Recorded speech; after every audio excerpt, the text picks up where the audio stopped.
يا اولاد، عايزه اقول لكم وحشتوني وحشتوني وحشتوني. طبعا ايه ده كل ده.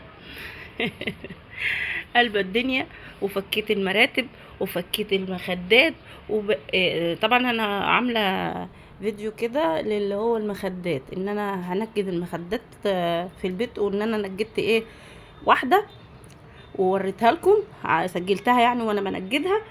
والباقي ايه بقى؟ المراتب طبعا هو المنجد هو اللي هينجدها. خلاص. عايزه اقول لكم كمان ان المرتبه المنجد لما جه نجدها لي المره اللي فاتت، جبت له قطن زياده، فانا عملت فيها يعني شبح، وقلت ايه؟ شايفين رعد قاعد باصص فين؟ باصص على العصافير. فعملت فيها شبح وقلت ايه؟ ازود المراتب وعشان تبقى عاليه كده وحلو. بس كانت غلطة عمري بصراحة، كانت غلطة عمري، لان المراتب ما قدرتش ان انا، ما بقدرش دلوقتي ان انا اقلبها زي الاول. كنت بغيب كده واقلب المرتبة يمين وشمال، فكانت مريحة يعني. لكن من ساعة ما عملتها عملت زي التهمة، فبقت ايه؟ بقت محطوطة حط كده وما اقدرش ان انا احركها. فعملت ايه؟ قلت بقى خلاص ما بديهاش، انا اجيب المنجد تاني يفك لي بقى ينجدهم لي من جديد. الكلام ده بقى له 3 ايام اهو، بقى له 3 ايام والله العظيم، شايله الدنيا كلها وفك السراير وفك الخشب بتاع البيت كله. ليه بقى؟ كنت ناوي اعمل الحركه دي قبل رمضان. عايزه اغير نظام الاوضه، عايزه اغير يعني، عايزه اعمل تغيير كده. فالمهم جيت عملت ايه؟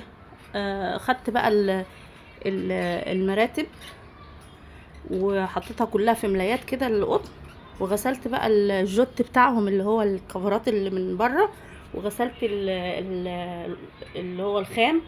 وعايزه اقول لكم ان انا جبت خام جديد طبعا، جبنا خام جديد اهو. عماله ادور عليه في وسط الحاجه. جبت خام جديد. عارفين يا عيال والله العظيم الخام كان ب3 جنيه، انا كنت بجيب التوب وكان كمان اتقل من ده بصوا عامل زي الورق. انا كنت بجيب الخام التقيل، كنت بجيب التوب 30 متر كنت بجيبه ب90 جنيه. عارفين المتر من ده اللي عامل زي الشاش ده؟ والله العظيم ب20 جنيه بالعافية، ب20 جنيه بالعافية. شايفين بقى الخام القديم بقى؟ ده الخام القديم اللي انا غسلته. بصوا الخامة بتاعته تقيلة جدا، يعني تقطع من ده 3 مرات والله العظيم. وفي نفس الوقت كان رخيص، يعني كنت بجيب 30 متر طوب على بعضيه ب90 جنيه، واحيانا كنت بفاصل مع الراجل وباخده ب80. وما كنتش بحتاج التوب كله، كنت باخد اللي باخده والباقي بشيله كده لما بعوز مثلا اخيط شويه حاجات كده ويفيد مني قماش ولا حاجه. كنت بعمل مخدات اللي هي الشلت، فكنت باخد حته من الخام دوت واعملها. فالمهم طبعا ايه، فضيت بقى الدنيا كلها وقلت بقى هيجي نجدهم لي تاني. شايفين كمية قطن غريبة؟ يعني طلعوا كام ملاية ما شاء الله. ادي واحدة هناك، واحدة هناك، ده اكل العصافير ولا النشارة؟ النشارة عشان العصافير.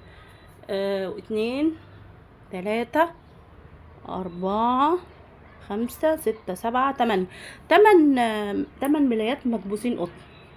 8 ملايات مكبوسين قطن بقى، مكبوسين كبسة حلوة. فكل ده كانوا فين؟ كانوا في وفي واحدة صحيح في البلكونة. كل دول كانوا في 3 مراتب.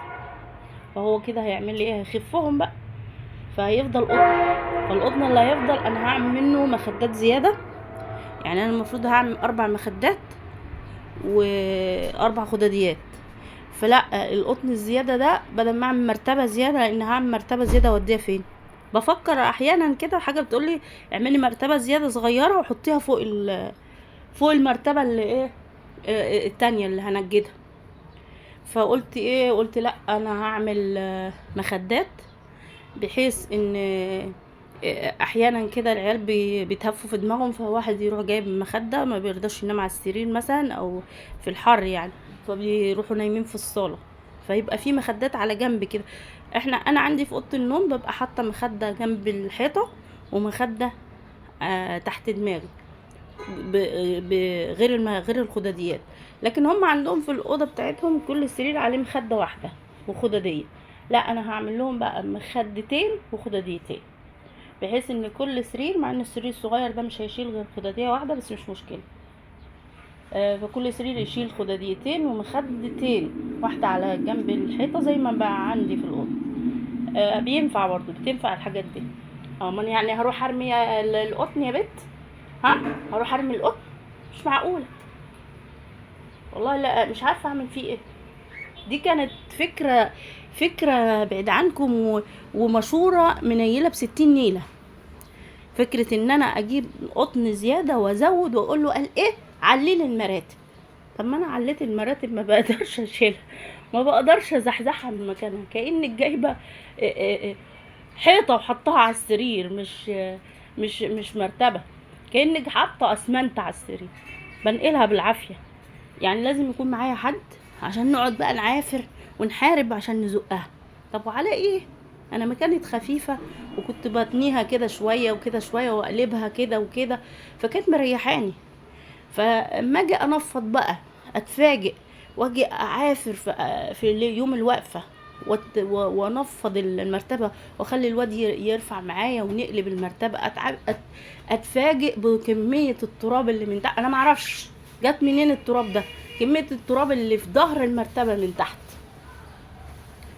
لان ما بتتقلبش طبعا، ما بتتقلب، ما تهمد يا رعد. اهو بصوا طالع من هنا، هيطلع من هنا، هيطلع من هنا اهو. طبعا انا حاطه هنا المكنه، الدنيا بصوا انا بمشي بالجنب، بمشي بالعافيه.